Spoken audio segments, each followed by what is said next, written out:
Good morning, everyone. Dr. Victoria Scarbo here, speaking to you from the Seeds of Transformation Healing Center in Wareham, Massachusetts. Today is Monday, July 11th, and the moon is in Sag. Sag is a pretty freewheeling moon, generally optimistic. Ain't no mountain high enough, right? Sagittarius. Well, you may feel like there's a few mountains today that are too high. It is a temporary sort of setback. We have inconjuncts to Mercury of the moon, and that actually occurs very, very early in the morning, so most of us are either just getting to sleep or sleeping, unless you live on the other side of the world, and then that's a different story. The moon makes an inconjunct to Uranus at 10 o'clock, around 10 a.m., and then an inconjunct to the sun at about noon. And the sun and moon are making that, the Uranus and the sun are making a sextile to each other. That's opening us up to different out-of-the-box solutions.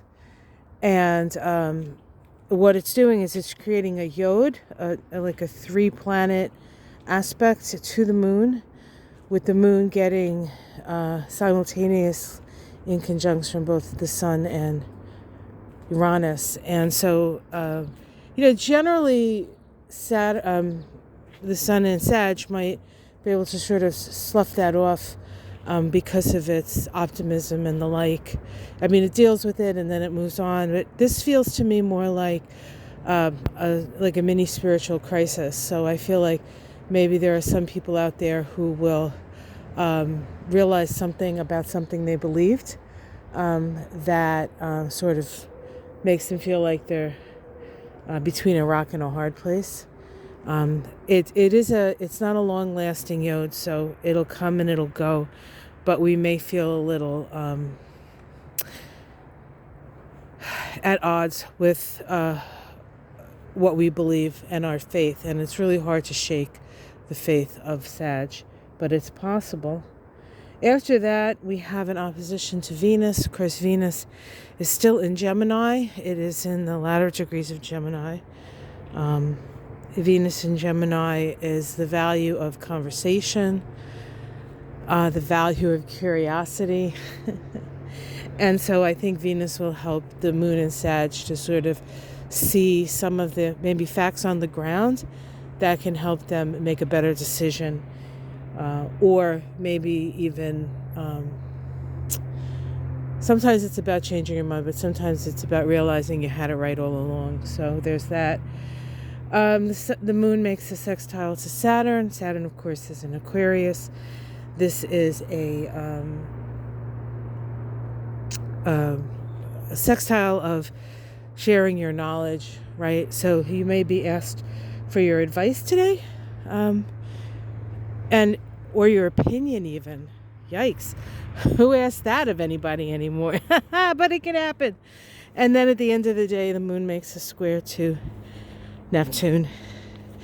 And that is a square that tends to bring up our maybe distrust of authority, or at least people who say they know what they know what they're talking about.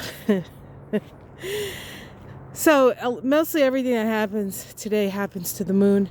We have a little bit of a mess up here. Michael and I were working on the garden together yesterday. Boy, that's hard work and hot, sweaty work. But I pitched in as much as I could anyway before I said, all right, I'm done. I'll bring you over and show you. It's really just piles of dirt, but at least the dirt's a little flatter now. And we're putting in the composted soil. That black stuff is the composted soil that he makes in his garden. And in the compost pile in the backyard, but that's from the garden. So, the other garden that you see. So, today, guys, so a lot of, everything that happens today happens with the moon, but The other thing that's happening today is the United States is having its second Pluto return. If you want to know more details on that, check out my week ahead. It's a little long because there's a lot of stuff happening, but I think it's pretty interesting. So if you haven't seen it, check it out. If you have the time, check it out. I talk about the second Pluto return and all the things that are happening in the chart with that, and then in the chart on the U.S. But the main theme that I gleaned from the first Pluto return, I think dealt with the whole Ukrainian situation and Russia and all of that stuff. Pluto in Capricorn is the military-industrial complex. In fact, when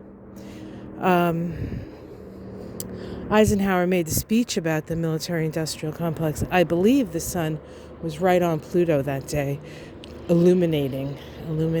So that was the first one. The second one feels to me more like, and of course they're all connected and they could all be interconnected, deals with the rights of a woman's right to choose to do with her own body, this craziness that we're experiencing right now and what it's going to bring up for America. But it definitely, nobody's taking this lying down, you can believe that. And with Pluto there, it is sort of a soul thing with us, right? So how can you be the land of the free and the home of the brave if only half the people in your country are free? And that would be only pretty much the white gun-toting half.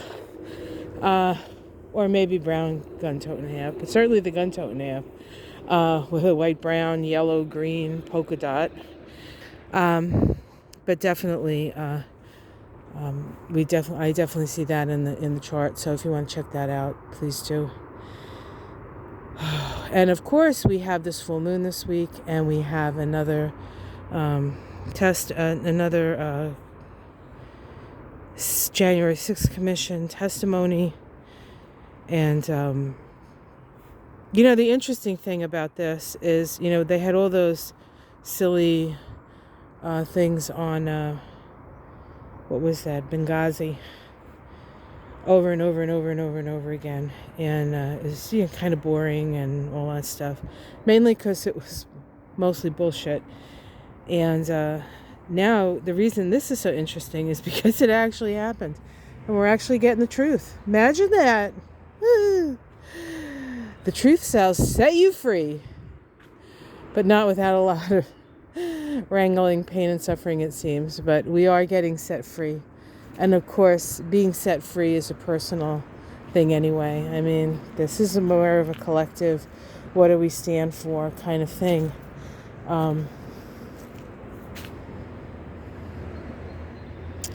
We really are sort of moving away from nationalism and moving in much more into globalism. And that's very difficult for people, especially for the people who had the power as the nationalists. So that's something we want to keep in mind. But that's another story for another day and a longer conversation than we can do this morning. Plus, it's Monday. I mean, how many conversations about this stuff do you really want to have? I think it's going to be a good week, guys. So hopefully I didn't depress you a little bit there.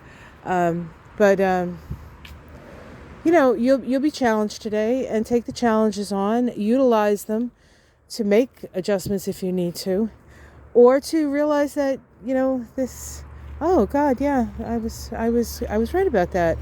That's always a good feeling. When you're sure that you're right, that's different. But when you find out that you're right and you're still reasonable enough to open up to the possibility that you might not be right, and then you find out you're right, it feels much better. All right, righty, right. Oh, look at the little bees can you see them? I was saying to my husband, Michael, last night, that I have seen quite a few bees, but I haven't seen many wasps, so I'm a little concerned. Around here we have issues with mosquitoes, I guess, the triple E, although like one person in like a million get it. Everybody panics about the mosquitoes, and now they have placed this companies that will spray your yard for mosquitoes. Except mosquitoes like feed the birds and the bats, and if you're killing mosquitoes, what else are you killing? It's very disturbing to me, but what are you going to do? People are wrought in fear, and I guess you can't blame them, but wear some citronella oil or something. Burn some citronella candles.